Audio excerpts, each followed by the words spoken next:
প্রিয় লার্নার্স, স্বাগত জানাচ্ছি ইংলিশ উইথ এমসি ইউটিউব চ্যানেলে।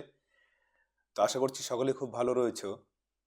তো আজকে দেখো ডেমনস্ট্রেটিভ গ্রামারের একটা গুরুত্বপূর্ণ পার্ট আমরা বলতে পারি ডেমনস্ট্রেটিভ। তো এই ডেমনস্ট্রেটিভ নিয়ে আজকে একটু আমরা আলোচনা করব। ডেমনস্ট্রেটিভ ইংরেজিতে কিন্তু চারটি শব্দ, দিস, দ্যাট, দিস এবং দোস। এই চারটি শব্দই কিন্তু ইংরেজিতে ডেমনস্ট্রেটিভ হিসেবে পরিচিত। ডেমনস্ট্রেটিভ যে শব্দগুলো, এগুলোকে আমরা সিঙ্গুলার এবং প্লুরাল এই দুটি ভাবে ভাগ করে নিতে পারি। দেখো এখানে দিস রয়েছে এবং এখানে দ্যাট রয়েছে। দিস এবং দ্যাট এগুলো সিঙ্গুলার, দিস এবং দোস এগুলো কিন্তু প্লুরাল। তো আজকে ভিডিওটির মূল একটা উদ্দেশ্য রয়েছে, উদ্দেশ্যটা যে ডেমনস্ট্রেটিভ কীভাবে কাজ করতে পারে। ডেমনস্ট্রেটিভ মাথায় রাখবে যে ডেমনস্ট্রেটিভ প্রোনাউন এবং ডিটারমিনার হিসাবেও কিন্তু কাজ করে থাকে। ঠিক আছে, তাহলে প্রোনাউন কি? সাধারণভাবে আমরা জানি যে নাউন বা প্রোনাউন কোনো একটা বাক্যে সাবজেক্ট হিসাবে কাজ করে থাকে। তাহলে এখানে কিছু বিষয়গুলো লক্ষ্য করো। দেখো, this is my shirt, this is my shirt, that is Ram's book, those are Ram's book. তাহলে এই যে চারটি বাক্য এখানে রয়েছে, দিস, পরে দিস THESE প্লুরাল রয়েছে, দ্যাট এবং দোজ।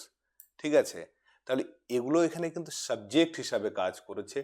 যেহেতু এই যে ডেমনস্ট্রেটিভগুলো এখানে সাবজেক্ট হিসাবে কাজ করেছে, সেই জন্য কিন্তু এগুলোকে আমরা কি করছি, এই ডেমনস্ট্রেটিভগুলোকে আমরা সাবজেক্ট হিসাবে কাজ করেছে, সেই জন্য hence all these are pronouns. সেই জন্য এখানে কিন্তু এগুলো প্রোনাউন হয়েছে।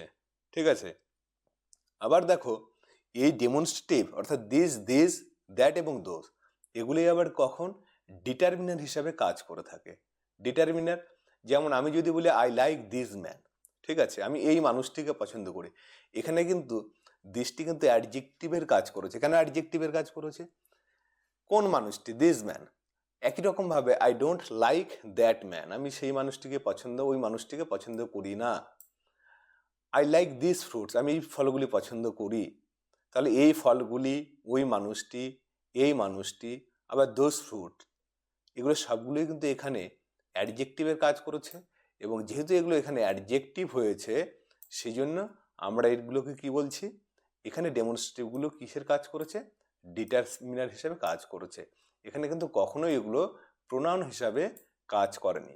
আর একটা বিষয় এখানে লক্ষণীয়, যখন আমরা দেখো দিস এবং এই দিসটা বলছি, এগুলো কিন্তু নিয়ার ডিস্টেন্স, কাছাকাছি রয়েছে, এই মানুষটিকে পছন্দ করি, সেটা কিন্তু বোঝানো হচ্ছে, যেটা নিয়ারনেস আমরা বলছি।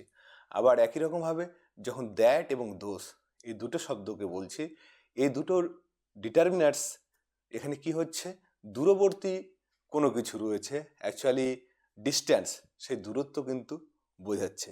তাহলে এখানে একটি ছোট্ট ভিডিওতে ডিটারমিনার্স, প্রোনাউন যেগুলো সবগুলো মিলেই কিন্তু কি হতে পারে, ডেমনস্ট্রেটিভ। আর কি জানলাম, ডেমনস্ট্রেটিভ চারটি শব্দ।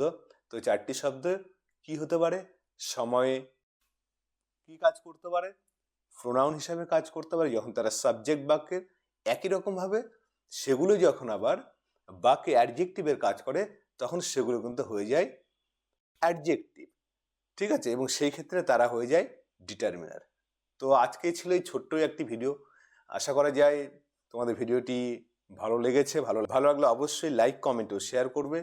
সঙ্গে থাকার জন্য অসংখ্য ধন্যবাদ।